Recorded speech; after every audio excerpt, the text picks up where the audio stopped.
Tai labas rytas, Monika, kaip smagu tave sutikti tokioj keistoj erdvėj ir pirmą kartą. Labas rytas, Inga. Taip, man irgi labai malonu. Ačiū už pakvietimą. Ai, dėkui labai tau, kad tu sutikai sudalyvauti mano pokalbių laidoje, skanus pokalbiai. Ir noriu visų pirma tavęs paklausti, Monika, tai koks šis rytas, kokie tavo pusryčiai, ar skanus būna ar ne, ar turi rutiną ar ne? Ne, aš nesu nei disciplinos, nei rutinos žmogus.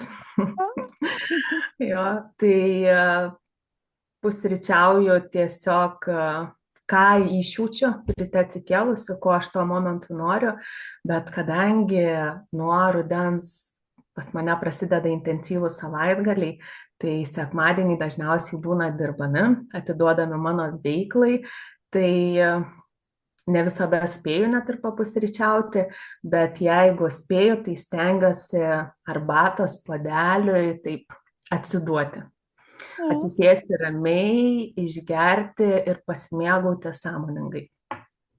Tai šiandien kokie tavo pusryčiai, skanus ar ne?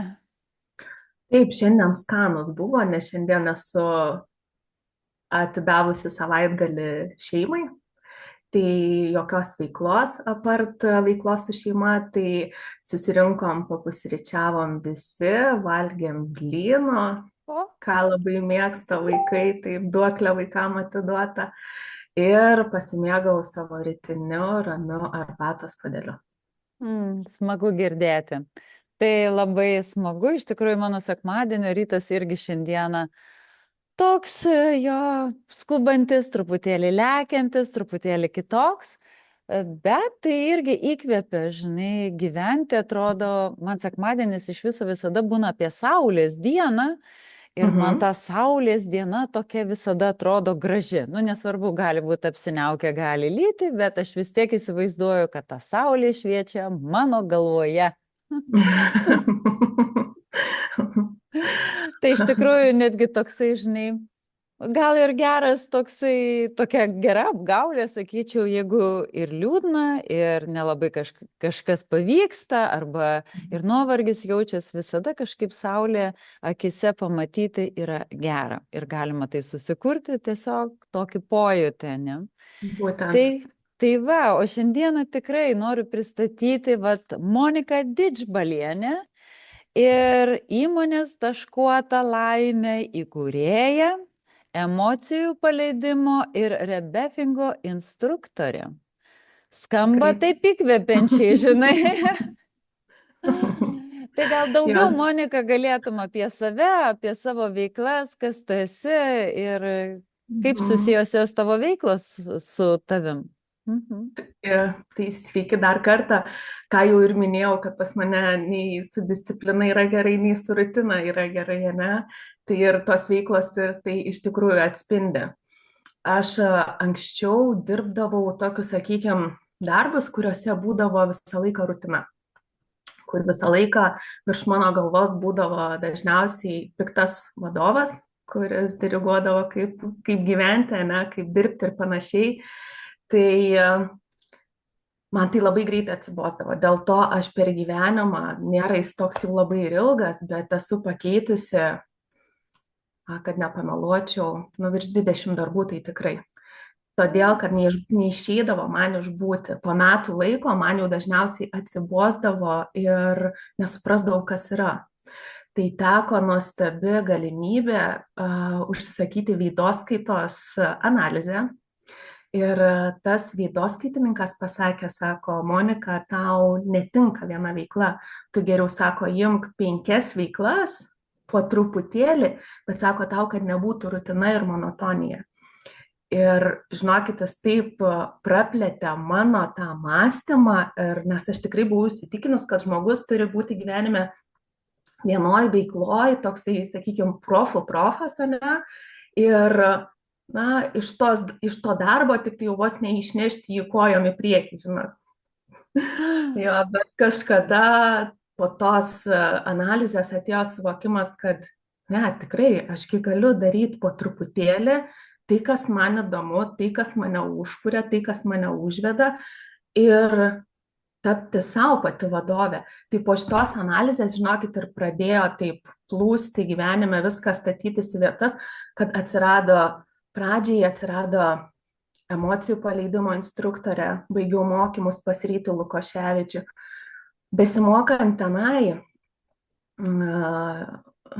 ėjau į rebefingo pati sesijas.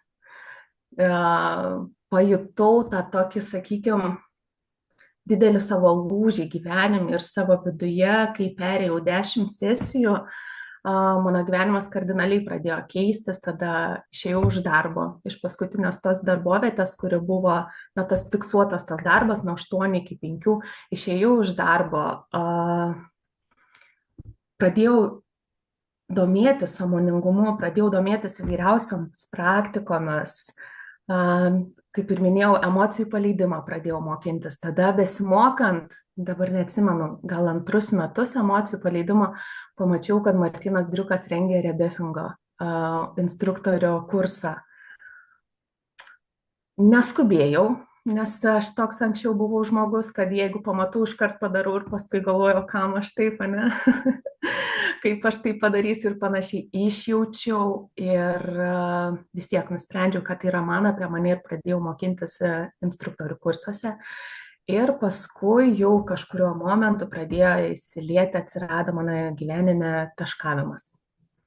Tai nuostabi veikla, nuostabi technika, kuri padarė man irgi labai didelį darbą mano viduje, tai yra leido atsiskleisti tai miegančiai kūrybai.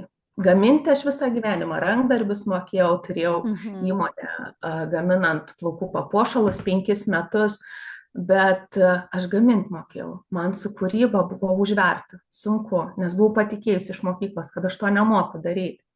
Kad kažkaip kūryba, turi tai būti, kad visi suprastų, visi įsivaizduotų, visi, tiesiog apie visus, ne apie mane buvo. Bet taškavimas, jisai man padėjo tai pakeisti, jis padėjo išsilaisvinti, dabar aš galiu kurti ir kurti ne dėl kitų, kurti dėl savęs. Ir kai kuriu tai, kas man patinka, aš matau, kaip tai randa tokį sąskambį su kitais, ne kituose, kurie mato mano darbuose prasmę, kurie mato energiją iš jų sklindančią ir, kas labai džiugina, nori tos darbus turėti savo namuose. Aha. Aš dabar pertrauksiu tave, mes gal, Monika, dar apie taškavimą grįšim, bet ką aš išgirdau, man taip, žinai, irgi surezonavo apie tą, žinai, daugialypumą arba daugianoriavimą, visur norėti būti, daryti, kaip tu sakai, nuolatos pokytyje ir 20 darbų, tai žinai, irgi galiu pasakyti, ne kiekvienas paveštų tokį pokytį, ane, tai greitai kažkokiu vis tiek, kas metai, kas 2, kas 5 galbūt. Ar kas keli mėnesiai. Ne, taip, tai va, ir ne kiekvienas, žinai, suprastų, kas čia su juo, ar gerai, ar blogai, ar nežinai, kas iš viso apie ką. Bet man iš tikrųjų labai patinka ta mintis, kad tas suvokimas, kai atėjo pas tavęs, kad tu apie daugą ir gali po truputėlį viską turėti. Nes aš tau atliepsiu, kodėl. Nes aš turiu pati tą savybę ir visada galvodavau, kad, kažkas, ne taip, Dieve, kažkaip vienas sėdi vienoj kėdėj ir visą gyvenimą pasiekia kažkokių ten didingų laurų. O žinai, ateina pas manęs, pavyzdžiui, kai turėdavau tą šokio studiją, klausia moteris, kas veda pilatesą? Ir aš taip atsisakau, aš vedu. O kas veda pas jumis fitness, step aerobiką? Aš vedu. O kas veda pas jumis jogą? Aš vedu. O kas yra choreografė? Aš. O kas direktorė yra? Aš. Ir žinai, ir man taip nepatogu būdavo apie tai, aš. Ir ta moteris taip žiūri mane, tai tu čia apie viską, tu viską visur. Ir žinai, kitą kartą galvodavau, kad tai yra kažkokia problema manyje, kad man taip norisi. Kol eidama sąmoningumo keliu, koučingo mokykloje ar jogoje sužinojau, kad tai yra wow savybė. kad tai yra tiesiog talentas mokėti sieti daugumą va tų dalykų pavienių į save, į tą vieną burbuliuką ir juos apjunginėti ir iš tos jungties dar kažką surasti, dar naujo. Ir žinai, netgi yra tokia knyga, dabar neatsimenu kaip vadinasi, bet yra tokia kategorija žmonių, žvalgai. Žmonės žvalgai, kurie ir yra apie tai, kurie geba, tiesiog yra toksai gebėjimas kurti, daryti, mokytis vienu metu 3-4 dalykus. Ir jiems tai sekasi labai gerai. Aš pritariu visiškai, aš jau dabar esu taip, dabar šitos pabaigsiu mokymus, dabar noriu dar kitus, tai jau 2 esu nusimačiusi, noriu meditacijos instruktorės irgi mokymus pasibaigti, tai gal jūs netyčia gimus esat 5 dieną? Ne, aš esu 4 dieną. Nes aš esu įėjusi, neatsimenu, kaip ten tiksliai vadinosi, žinau, kad taro kortų, gal archetipai, kažkas tai tokio teko būti. Ir ten pasakoja apie gimimo datas, grynai skaičius ir panašiai ir koks archetipas. Tai ir buvo pasakyta, kad kas 5 dieną gimė, tai yra amžini mokiniai. Bet jų šiame gyvenime yra pamoka tokia, kad ne tik mokinti savo dėl savęs, bet jau ir dalintis. Galvoju, nuostabu, puiku, Bet jo, aš ką noriu pasakyti, Monika, kaip yra gera, kai tai pripažįsti ir supranti, kad tai nėra, neigiama kažkokia tavo savybė. Kas buvo, žinai, sovietiniais laikais sakoma, kad tavęs per daug. Kiek tu gali kištis visur, ir ten, ir čia, tu gali nusėsti vienoje vietoje, tu gali gyventi vienoje vietoje, ir tu gali... Ir, žinai, visada galvoji, Dieve, gal kažkas su manim ne taip, kodėl aš tiek daug noriu. Va, kitas sėdi, žinai, taip, nieko nenoriu, sako, man viskas gerai. Jis sėdi tam savo darže. Tai mane labai, žinai, įkvėpė. Aš irgi labai mėgstu mokytis ir galvoju, Monika, tu sutik, kad mokslai tai yra apie ką? Apie žinojimą, apie plėtimą tavo suvokimo apie pasaulį, apie žmonės, apie kultūras, apie, labai daug dalykų. Tai yra praplėtimas. Viskame, kame. Taip, pritariu, visiškai pritariu. Man tai aš net per kokius mokymus ar per kokias sesijas, kai šnekam irgi su žmonėms, sakau, žinios yra labai svarbu tam, kad jūs galėtumėt gauti paskui suvokimus. Tai dėl to visą laiką skatinu žmonės irgi skaitykit, domėkitės, neapsistokit ties viena tiesa ir kad ji būtų jums nepajudinama. Ne, jūsų tiesa jums dabar tiesa, bet nereiškia, kad ji yra absoliutas, ne? Tai ir tos žinios man bent tai labai daug davė. Aš net... Kai pabaigiau universitetą, aš esu baigusi verslo administravimo bakalaurą, 5 metus vakariniam studijavau. Ir kaip dažniausiai po tokių studijų, kas būna visi kryžium, niekada nebesimokinsiu ir panašiai, ne? Nes supratau, kad nesuprantu, ką mokinuosi ir kam to mokinuosi, kam tai yra reikalinga iš viso, kokia iš tų mokslų yra nauda. Ir sakiau, niekada daugiau nieko nebestudijuosiu, bet aš tada paskui, kai pradėjau kitais reikalais domėtis, aš suvokiu, aš tiesiog mokinausi ne tos dalykus. Man visada patiko mokintis, tik ne tie sausi, o tie tokie, kur labiau apie vidinį pasaulį, apie mūsų kaip žmogaus galimybės, potencialą ir panašiai. Ir skleisti, duoti tas žinias kitiem, dalintis, įkvėpti juos, eiti į savo vidines tas tokias paieškas. Taip. Aš labai sutinku irgi, mokytis man irgi visada patiko, bet tai suvokiau irgi, kai pradėjau mokytis tai, apie ką mano širdis nori mokytis, vat siela. Tiek daug peno gaunu iš kiekvienų mokymų. Tai čia viena sritis, tai čia kita. Irgi labai daug visokių tų pakraipų, bet tai yra kažkaip tai ir jungiamoji dalis, nes tai yra apie sielos kelią, apie kažkokį vidinį suvokimą, apie tai, kad pasaulis yra vienis ir apie tai, kad čia yra, nėra, tai yra vienos tiesos. tiesiog nėra Mhm. vienos tiesos. Mes visi esame apie viską, visur ir va tas plotas ir tas dydis ir gylis man toks užburiantis, žinai, kuo daugiau į mišką, tuo daugiau medžių, bet jie vis gražesni, sutik, nu vis Sakei, gražesni. kai sako, kad kuo daugiau sužinau, tuo pasirodo, kad labiau nieko nežinau, ne?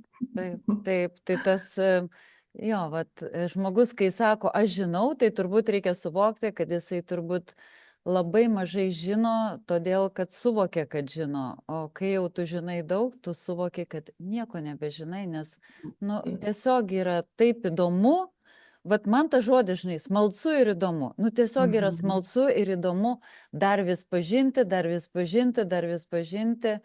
Ir tai suteikia kažkokią labai giluminę prasme gyventi ir va kurti ir dalintis. Taip, Tai va taip. tavo kūryba, Monika, irgi užsiminė apie tą taškavimą.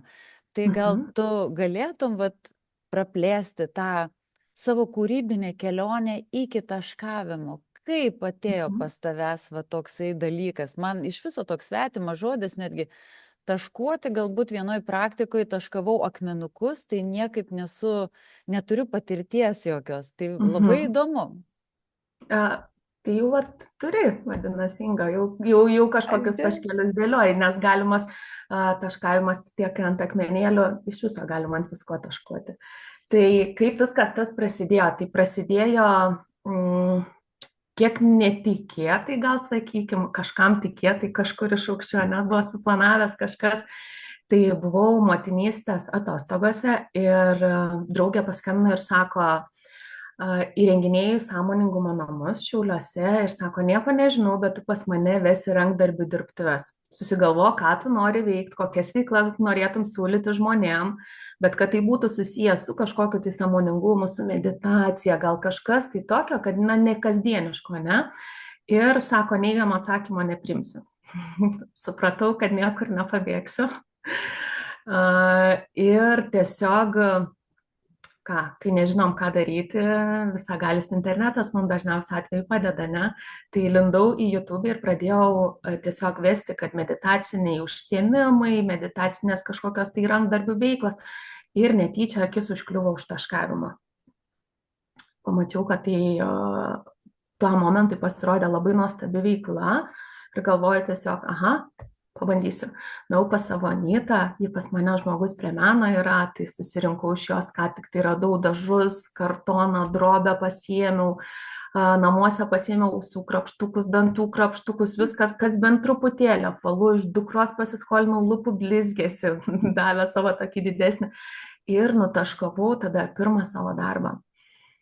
Bet taškuojant jau pajutau, kad mes vibruojam vienodai. Tiek ta veikla, tiek tas jausmas, kurį duoda šita veikla, šitas taškavimas, kad tai buvo visiškai apie mane ir kad mes susidraugausim. Ir pradėjau po truputėlį namuose dar mokintis, daryti ir neilgai truko, žinokit, net po 4, gal tik tais mėnesių bandymų pradėjau vesti tokius nedidelius mokymus, kur dalintis patirtimi, ką pati išmokau. Paskui pradėjau pirkti mokymus iš užsienio taškuotojų, teko ir Lietuvoje čia kelis apsilankyti, tiesiog kad sukaupti visą tą bagažą ir dabar jau labai plačiai visoje Lietuvoje, ką ir spalio 27 atvykstu ir į Mažeikius irgi pasidalinti taškavimo technikos mokymus. Tai skleidžiu po visą Lietuvą tą tokią žinutę, kad mes galim kurti. Mes galim atskleisti savo kūrybinį potencialą per taškelius, net jeigu tu nemoki piešti, tu laikėjai pieštuką, teptuką, galbūt paskutinį kartą mokykloje, pasakai ne, niekada daugiau, nes taškavimui absoliučiai nėra nei svarbu, nei reikalinga mokėti piešti. Moki pliusas dar geriau, tau bus paprasčiau ir panašiai, bet yra išsisukimo būdų ir tai labai skatina kūrybą, kaip norint sukurti kažką konkretaus, kaip išsisukti, nemokant piešti, bet tai yra įmanoma. Aha. O sakyk, Monika, dabar man, kai tu pasakoji, aš prisiminiau vaikystėje, žinai, tokį Ar čia galėtų būti irgi į prie taškavimo? Liepdavo atsinešti tokias šukeles utėlėms, kur šukuoti, dantų šepetukai ir mes taip braukdavom per tas šukas ir ant popieriaus taškuodavosi. Tai galėtų irgi būti taškavimas? Ne. Tikriausiai gal kažką galėtų, sakau, taškavime yra labai mažai kažkokių tai taisyklių. Ten labai atvira tokia kūryba, kai galima viską pritaikyti, ne? Tai ir šitą net metodą jūs kažkur tai galėtų, kažkur žmonės galėtų įterpti, bet tai nėra apie tai, yra naudojami specialūs, aš gal net vieną turiu šalia. Tik tai jisai jau gyvenimą matęs, kadangi tai yra mano naminis, labai daug su juo nutaškuota, va net už nugaros yra paveikslas, tai su šituo irgi įrankiu. Tai yra, dažnai netgi moteriam, kai ateina, būna pažįstama šitas įrankis iš manikiurisčių, nes nagų dailėje šitą irgi naudoja tokie apvalūs yra galiukai, kai deda taškelius. Tai su šitais įrankiais yra 5 skirtingi, dar plus plokštieji įrankiai yra dedami taškeliai. Yra tam tikri dažai, nieko ten stebuklingo, ten yra akriliniai dažai, tik jie specialiai yra atskiesti, paruošti, kad būtų pakankamai skisti.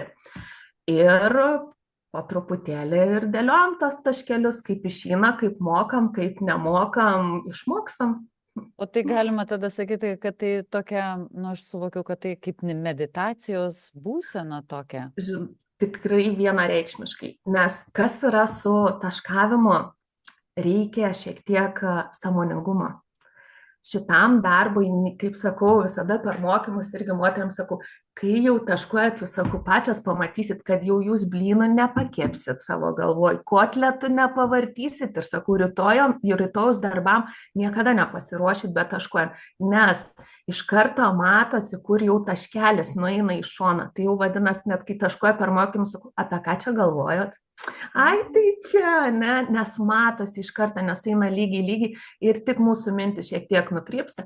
Tai dėl to moteris dažnai net po mokymų, jeigu neišsikelia savo, sakykime, tokių nerealių lūkesčių, kad geriau ištaškuoti negu mokytoja, nes būna ir tokių maksimalių žmonių, tai išeina nedažniausiai pailsėję, sako, galva nurimo, nutilo, ten viskas, nes nebėra kada visą savo dėmesį sutelkti galvą, o reikia sutelkti į taškavimo darbą. Tai dėl to turi būti sąmoningumas, buvimo čia ir dabar momentas ir netgi tam tikra prasme toksai atsipalaidavimas, ką žmonės ir patiria betaškuodami. Tai čia taip, iš tikrųjų toks koncentruotas dėmesys, savo energijos nukreipimas į tam tikrą tikslą vietą. O sakyk, tai yra, kad iš taškavimo kažkas ten dailės, kokie darbai gimsta? Ar čia tiesiog tai tu turi dėl savęs, kaip nežinau, kaip priminimą kažkokią? Ar tai turi žinutę kokią? Iš tikrųjų, galiu tik pasakyti, kokią žinutę tas, kuris taškuotojas įdeda į tą darbą, nuo jo iš tikrųjų priklauso, ar jisai taškuoja. Na, pavyzdžiui, per mokymus dažniausiai tai būna taškuoja tam, kad įvaldyti šitą techniką, ne? Tai jisai nelabai galvoja, kaip tą jausmą savo ar panašiai išreikšti. Bet paskui, jeigu žmogus nori toliau tobulėti, jisai leidžia savo, duoda laiko truputėlį neįvaldyti tą techniką, tai galima viską sudėti. Man net piešinys, ne už mano nugaros, jisai nėra tik tais, jisai yra, pavadinimas jo, pavyzdžiui, yra sinergija. Tai yra tarp sinergija tarp mūsų tos gražiosios, baltosios pusės, kuri, matot, jinai ryškiai šviečia, ne? Ir čia yra kita pusė, juoda su truputėliu aukso, bet ta juoda jį taip sunkiai matosi, ją tik prieisi iš kažkurių pusių, jinai išlys. Tai ir įdėta ta tokia žinutė, kad mes savo demonus, savo tą vidinius tokius tamsumus taip puikiai paslėpiam, o tą savo grožį tiesiog demonstruojam, ne, jo tas kaukės, kaupytės tokios. Tai galima į tos darbus, ką jūs tik tai norit, kaip jūs tik tai jaučiat, jūs viską galit sudėti į jį.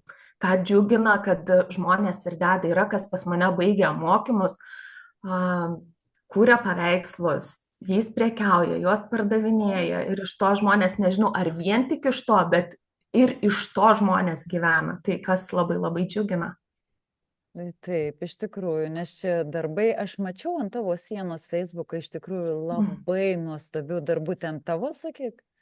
Jo, jeigu jie ant sienos, tai Jo. galvoju, kitų niekieno nesidalinau, tai jo tikrai mano. Yra puslapį taškuota laimė, yra, manau, kad dar daugiau, nes ne visais gal pas save dalinuosi, grinai ant savo vardo pavardės puslapio, bet taškuota laimė tai tikrai visus sukeliu. O kiek laiko, sakyk, reikia, norint pasidaryti va, kažkokį savo tą taškavimo paveiksliuką, ar kaip, arba kiek praktikos pas tave laiko užima? Jeigu nuo kad kiek, jeigu taip supratau klausimą, tai pradėjau maždaug jau eina 3 metai, dar netiek ir daug, tai va šitas paveikslas sukurtas, kai jau buvau metai laiko taškavime. Tai nėra labai ilgas tasai toks tarpas, bet jeigu yra didžiulis noras tobulėti, tai su taškavimu galima labai greitai eiti į priekį, ne? Bet jeigu yra noras tik tai taškuoti ir nebūtinai, kad ten pardavinėti ar kažkaip tai valdyti tą techniką vis geriau, tai žmogus taip taškuoja tik tai savo malonumui, ne?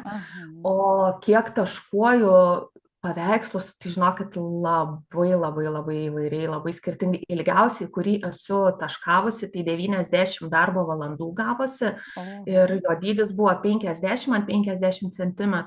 Tai jis toksai jau smulkesnis, toksai mažoji Indija vadinasi, tai toks jau jisai, grinai su Indija gavosi, toksai labai panašus, labai gražus. Tai jisai ilgiausiai man yra užtrukęs, daugiau taip vidurkis būna apie 60-70 kokį darbo valandų, bet man dažniausiai taškavimas, jisai, tai tas kūrinys išsitempia laike, nes neturiu galimybę aš sėdėti ten po 10 valandų per dieną, bet įsitempia maždaug darbą vieną gaminu plius minus apie mėnesį, tai jau tikrai. Jo, įdomu labai. O paprastam žmogui, pažiūrėjau, aš ateinu pas tavęs, kiek aš laiko užtruksiu, kad kažką pasidaryti? Ar nėra tik... 3,5 valandos. Ai, 3,5 valandos. Ta prasme, aš jau galiu... mokymai. Tai čia tokie mokymai? Jo, aha. Aš klausiau, jo, dabar aš pasakysiu. Tai per tos mokymus aš galiu pasidaryti vieną paveiksliuką ar paveikslą, vat kažkaip galiu? Taip. Tai ateina žmonės, pradžiai vyksta valanda su truputėlį teorija pati, kai paaiškinu, kaip viską reikia daryti, apie dažus, viską pasidalinu tą, ką pati žinau, ką pati taikau, visais metodais ir tada jau pereinam prie praktikos. Kai duodamas yra tuščias kartonėlis, toksai specialus paruoštas juodai nudažytas, tada žmonės susiduria dažnai su tuščio lapo fobija ir juokiuosi, sakau, kurią jau čia prasidėjo tuščio lapo fobija, man aš nežinau, ką čia reikės daryti, bet nei vienos nepalieku, visas padrąsinu ir visas išeina su savo nutaškuotu darbu. Kol kas aš tikrai nepameluosiu, kad jau virš 1000, gal netgi daugiau žmonių yra buvę pas mane taškavimo mokymuose per tos 2,5 metų. Ir tik tai vienas žmogus, kuris išėjo visiškai nesutaškavęs nieko. Čia jo pasirinkimas, tikėtina toksai. Čia visiškai buvo ne apie mane, o apie tą žmogų, vadinasi, jam tokio proceso tiesiog reikėjo. Kažkokių suvokimų, kad gauti. O tau, Monika, reikia kokio įkvėpimo, pavyzdžiui? Jo, žinokit, buvau 5 metų visiškai atsitraukusi nuo taškavimų ir į tą pusę net negalėjau pasižiūrėti. Kodėl? Nes buvo tapę tai vos nekomerciniu reikalu, nes pradėjau priiminėti daug užsakymų ir pradėti ne tai, kad ką kiekvienas nori, bet, sakykime, ne į save atsižvelgti, o į tai, ką žmogus labiau nenorėtų. Tai dar gavau tokį užsakymą įdomesnį kaukolę nutaškuoti, kas iš viso su mano vibracijom, niekaip. Ir žinokit, su ta kaukolė ties tom ir baigės. Aš ją pradėjau ir viskas, ir man energija išsisėmė ir aš 5 metų viską padėjau, nei įrankius, nei dažus, nieko nežiūrėjau ir net nebetaškavau. Tad žinau, kažkaip mokymai dar visėjo, paskui kalėdinės pertraukos ten buvo panašiai, mokymus vedžiau, bet pati nebetaškavau ir vieną dieną tiesiog įvyko toks lūžis ir taip jaučiu, noriu ir nutaškavau tokį auksinį paveikslą, kuris sulaukė labai daug pagyrų, labai daug pripažinimo, pardaviau jį net nespėjus nutaškuoti iki galo ir išvykęs dabar šitas paveikslas yra Danijoje kaba pas nuostabų žmogų. O, tai įsivaizduoju, man tai suskambėjo, žinai kaip, Monika, kad tu atsitraukiai tam, kad kažką tokio įprasminti. Man va labai taip nuskambėjo, kad galbūt ir gyvenime dažnai tai būna, sutika, ne? Reikia Taip. atsitraukti ir nebijoti to atsitraukimo ir to poilsio ir kažkokio nuėjimo nuo kažkokio darbo ar pradėtų projektų tam, kad žengtum tokį didelį žingsnį, iš karto tokį kažkas daugiau iš tavęs išsilietų. Tai man čia labai gražu, žinai, taip su tavo tokiu wow atsitraukimu ir tada įėjimu.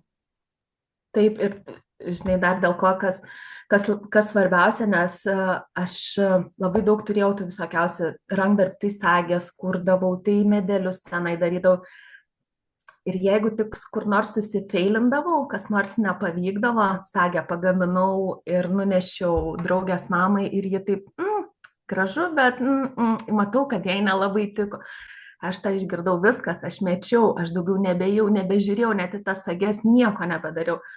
Ir šį kartą ir mano vyras šitą kelią mano žinojo ir šitą mano tokį pasirinkimą ne visada atsitraukti. Ir vyras mano, kai jau pusę metų beveik netaškuoju, tai viskas, nebetaškuosi, viskas jau, ne, jau ir tą čia metai, o aš taip galvoju vidui, o kaip man ramu, galvoju, ir aš net nebijau, net nėra tokios kaltės, kad Monika, tu vėl metėjai, tu vėl nebegrįžti. Ne, aš galvoju, aš nejaučiu, kad tai būtų išsibaigusi energija, kad aš niekada to nedarysiu, bet tiesiog jaučiu, kad dabar aš ne apie tai.